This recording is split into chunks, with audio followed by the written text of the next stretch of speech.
Game ఎందుకంటే చాలా మందికి అవకాశాన్ని ఇచ్చింది. ఇది బిగ్ లైవ్ షో కాబట్టి ఈ అవకాశాన్ని చాలా మంది వినియోగించుకున్నారు. కామన్ పీపుల్, సెలబ్రేట్స్, అలా వైల్డ్ కార్డ్ పీపుల్ చాలా మందికి అవకాశం వచ్చింది.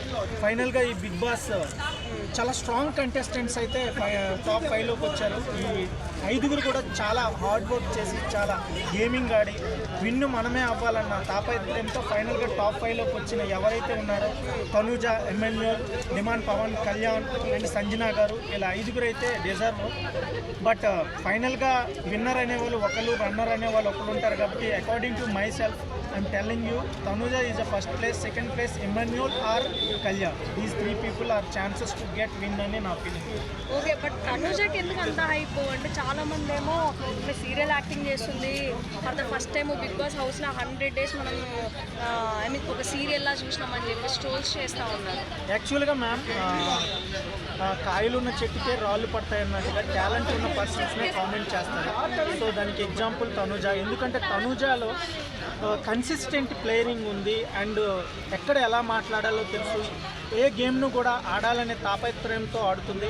యాజ్ ఎ కన్సిస్టెంట్ ప్లేయర్ ఎవరైనా ఉన్నారంటే ఒక తనుజ అని చెప్పొచ్చు. ఎందుకంటే ఆమె బిగ్ బాస్ 9కి రావడమే ఒక అన్ఎక్స్పెక్టెడ్గా వచ్చిందని చెప్పింది. అలాంటి పర్సన్ ఇప్పుడు టాప్ 5 వరకు వచ్చిందంటే ఎంత కసి మీద ఆమె గేమ్ ఆడింది అనడానికి ఇది ఒక ఎగ్జాంపుల్గా చెప్పవచ్చు.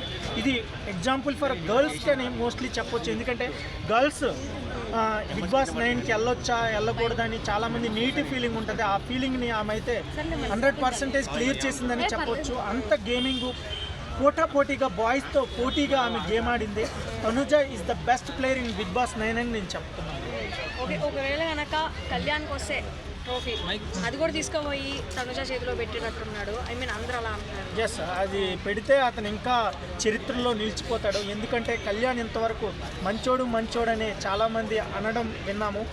ఒక ట్రోఫీనే తను ఇచ్చేస్తాడంటే అంతకన్నా చరిత్రలో ఒక బెస్ట్ ప్లేయర్గా కాదు, బెస్ట్ వ్యక్తిగా కూడా మిగిలిపోతాడు.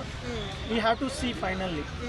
ఓకే, సో ఇమాన్యుయల్ ఇంతకు ముందేమో ఇమాన్యుయల్ కప్పు కొడితే బాగుంటుందని చెప్పేసి అంటా ఉన్నారు. ఇప్పుడు స్కోర్ బోర్డ్లో చూసుకుంటే కనుక 3rd ప్లేస్లో 4th ప్లేస్లోనూ ఉన్నాడు. సో అంటే ముందు నుంచి కూడా చాలామంది కమిడియన్స్ ఉన్నా ఎవరికి కప్పు రాంది. ఈ టైం ఇమాన్యుయల్కి వస్తే బాగుంటుంది అంటారు మీరేమన్నా? మ్యామ్, ఇక్కడ ఏది బాండ్ పెట్టి రాయలేదు మ్యామ్. ఎవరు కమిడియన్కి కప్పు ఇవ్వాలి, గర్ల్స్కి కప్పు ఇవ్వాలి, బాయ్స్కి కప్పు ఇవ్వాలి, కామన్ మ్యాన్కి కప్పు ఇవ్వాలని ఇక్కడ ఏమీ బాండ్ లేదు, చరిత్రలో ఏమీ రాసి పెట్టలేదు.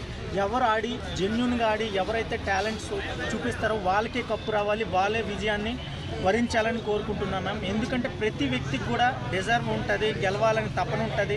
ప్రతి వ్యక్తికి ప్రాబ్లమ్స్ ఉంటాయి, ప్రతి వ్యక్తికి ఆడాలని తపన, సెలబ్రేట్ అవ్వాలని తపన, డబ్బు కావాలని తపన ఉంటుంది. బట్ ఎవరైతే డిజర్వ్ పర్సన్ అయితే వాళ్ళకే కప్పు రావాలని నా అభిప్రాయం. ఓకే, సో లాస్ట్ టైం పల్లవి ప్రశాంత్ ఏమో రైతు బిడ్డ అని చెప్పేసి ట్యాగ్ లైన్తో హైలైట్ అయిందని అన్నారు. ఈసారి ఏమో కళ్యాణ్ సోల్జర్ అని చెప్పేసి హైలైట్ అవుతున్నావు. అంటే ఒక మరో పల్లవి ప్రశాంత్ని చూడబోతున్నావు అని అంటున్నారు. ఇంకొక విషయం ఏంటంటే కళ్యాణ్ హౌస్లో ఉన్నప్పుడు ఎక్కడా కూడా ఐఎమ్ సోల్జర్ అని చెప్పి కానీ లేకపోతే వాళ్ళు ఎన్ని కష్టాలు పడ్డారు ఏంటి కూడా ఎక్కడ ప్రస్తావించలేదు హౌస్లో.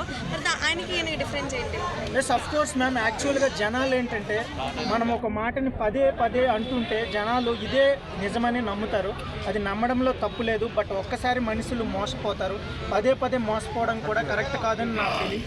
ఎందుకంటే పల్లవి ప్రసాద్ అనే వ్యక్తి ఒక వ్యవసాయస్తుడిని, నాకు ఏమీ లేదు, మీరు నన్ను విజయాన్ని సమకూర్చండి, నాకు ఓటు వేయండి అని చెప్పారు. జనాలు ఆయనకి ఛాన్స్ ఇచ్చారు. ఇప్పుడు ఆయన ఎక్కడున్నారో కూడా తెలియదు. ఇదే కానీ కళ్యాణ్ కూడా ఇలాగే జరిగితే ఆయన కూడా లైఫ్ ఉండదు. ఒక Bigg Boss is not a life, it just only trophy. So మనుషులు కూడా అర్థం చేసుకోవాలి ఎవరు గేమ్ ఆడుతున్నారు, ఎలా గేమ్ ఆడుతున్నారు అనేది చాలా ఇంపార్టెంట్. మనకి ప్రాబ్లమ్స్ ఉన్నాయా, వాళ్ళకి ప్రాబ్లమ్స్ ఉన్నాయా కాదు. మీకు నచ్చితే గేమ్ మీరు ఓటు వేయండి, వాళ్ళని గెలిపించండి అని నా అభిప్రాయం. నో, ఆయన అదేం లేదు. ఆయన గేమ్ ఆయన ఆడుతూ వెళ్తున్నాడు. బట్ ఈ టాప్ 5లో అందరూ కూడా టాపర్స్ అవ్వడం వల్ల కళ్యాణ్ కొంచెం ఆయనకి సింపతి అయితే కలిగింది. Background army and village background అని సింపతి అయితే వచ్చింది. బట్ ఫైనల్గా ట్రోఫీ అనేది 5గురిలో ఎవరికి ఒకరికే వస్తుంది. కాబట్టి అది ఎవరనేది ఇప్పటి వరకు చెప్పలేదు. తనుజ కప్పు గెలిస్తే బాగుంటుందని మీ అభిప్రాయం? అంటే నా అభిప్రాయం తనుజ గెలవాలని. ఎందుకంటే ఆమె కన్సిస్టెంట్గా గేమ్ ఆడింది, గేమ్ మీదే ఫోకస్ పెట్టింది. ఏ బాండింగ్ కానీ వీటిని కానీ కంటిన్యూ చేయాలనే ఆశతో లేదు. బట్ ఫైనల్గా కళ్యాణ్కి కానీ తనుజ, ఎమ్మెన్యూల్ వీళ్ళ ముగ్గురులో ఒకరికైతే వస్తుందని నా నమ్మకం. Okay, thank you.